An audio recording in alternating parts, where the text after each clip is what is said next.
Wait a minute. It's almost iPhone season. I mean, obviously I'm not throwing it away just yet, I still need it for now. However, I do want to talk about the iPhone 12 today. I haven't seen any of the leaks purposefully. I mean, I have obviously seen some of the proposed leaks on my Twitter timeline, but I haven't actually been and looked into the leaks. I personally don't like leaks. They are occasionally right, but they are often wrong. So I'd personally rather spend my free time playing Mario Maker and then take a look at the released product. That said, that's not going to stop me from talking about the iPhone 12 and talking about what I would personally quite like to see. Of course, I include the iPhone 12 Pro in this as well. And first of all, I want to talk about something that I don't necessarily want to see. Hold on, the audio in here sucks. That should improve it slightly. So, I really don't care for 120 Hz. Don't get me wrong, I have tried high refresh rate display panels before and they are very good. Especially for gaming, it is way easier to play on a high refresh rate monitor. That said, I've also tried high refresh rate panels on a phone. Specifically, I tried the Razer phone. Now, I think that only had a 90 Hz refresh rate panel rather than 120 Hz, but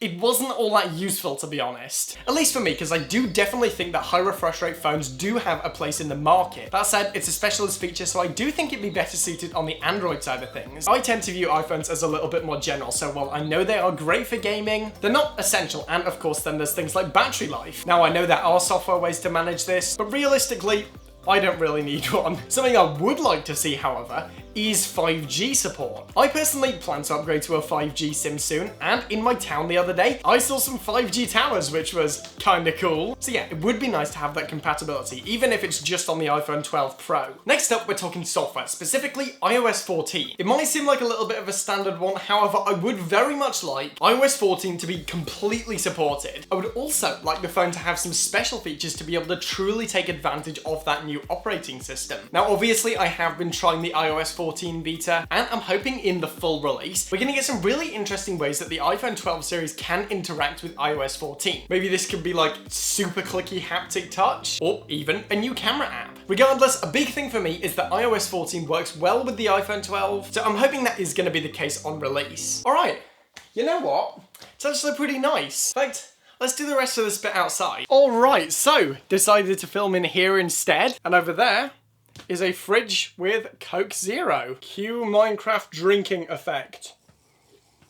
What do you guys think of Coke Zero? Ever since the sugar tax came in the UK, a lot of shops have really pushed it. Realistically though, it's just missing something compared to the original stuff. Anyway, back to talking about phones on this tech channel. So the next thing I'd like to see is a design choice. Specifically, I'd like to see a square body. Now, I know a lot of people were expecting that this was going to be the case with the iPhone SE 2020. Unfortunately, it wasn't. Obviously, we got the iPhone 8-esque body with some subtle changes. However, from the pictures that I've accidentally seen of this phone on Twitter, it is hopefully shaping up to be a squarer design. Ha! Shaping up. Don't get me wrong, I do like the round feel of the modern iPhone. However, after spending a week with the original iPhone SE, which you can check out up there, I really enjoyed the squarer shape. It felt that much more premium. I think whenever there's a metal product with really nice cut sides, it can feel really nice, so hopefully that's the case with the iPhone 12. Following on from this, I would like to see some more gimmicky software updates. Obviously, I'm talking about the camera. However, specifically, I'd like to see some updates on the video side of things. At this point, I honestly do believe that phones can replace big cameras in terms of casual photography, but I still think there is a ways to go before we can start replacing big cameras with phones for casual video. Now, something they could do is implement something like a pro mode, where you tap on it, you get easy frame rate control, gives you like a nice high bitrate file, or even something like a video portrait mode. Now, that might be pretty difficult to implement, but I'm sure we are going to get it someday, and so hopefully it's with the iPhone 12. So yeah, I would certainly like to see some video improvements. Alright, so it's got significantly cooler now, the sun has gone down slightly, and I want to talk about the final thing that I really hope to see in the new iPhone. To put it blatantly, I hope we get some fancy colors. Look, I'm an adult, I have my Coke Zero, I want my fancy colors. Look, I get it, it's only an aesthetic thing, and I will probably still put my phone in a case. However, I do think fancy colors can just make a phone that much more interesting, and that's what we like to see. We like to see new designs. Personally, I thought the midnight green on the iPhone 11 Pro looked awesome, and when that rose gold color was introduced, I thought that was awesome. Remember when on the iPhone 10 we only got like black and white, or space grey and silver? Yeah, I'm hoping it's not going to be one of those. On the pictures that I have, again, accidentally seen on Twitter, there was a really cool looking blue option. However, I was expecting a nice turquoise colour for the iPhone SE, and We all know how that went. So yeah, I would like to see some really cool colours on the new iPhones. Alright, so that's the list done. Let's go do something fun.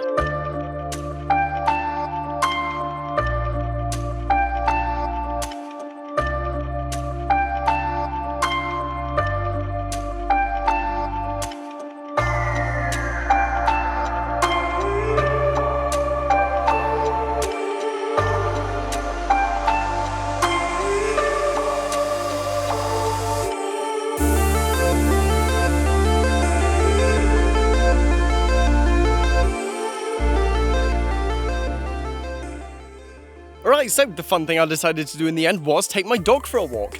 Yesterday. See, I did film this segment again yesterday. However, I forgot to turn my microphone on. Again, I've actually recorded this entire video twice. I did find something to add in the end. I would like to see an OLED screen on both the 12 and the 12 Pro. See, while I was testing the 11 and the 10 Alpha review, I did get used to the LCD screen, but the OLED screen is just so much better, so a high-resolution OLED screen, even included on the base model, would be really good to see. Also, because I'm recording it the next day, today is September the 15th, which, of course, is the Apple event. Now, I did look into the release date, and most people think that iPhones are actually coming out in October, and that this one's going to be more focused on the Apple Watch and the iPad, but still, it will be interesting to see. Also, one final thing I wanted to add, I'm finally getting around to doing the iPhone XS review. I know it's been a long time coming. Still, I like to make sure that I know the product before I even start. So unless Apple literally does release the iPhone 12 tonight, then the iPhone XS review will be out very soon. Alright guys, so I know this has been a quick one today. I did just want to give my thoughts on what I'm hoping the iPhone 12 will be. Alright guys, as for now, as always, thank you for watching. Remember to like the video if you want to see more content like this and smash that subscribe button. I'm done for now, and I will see you guys in the next one.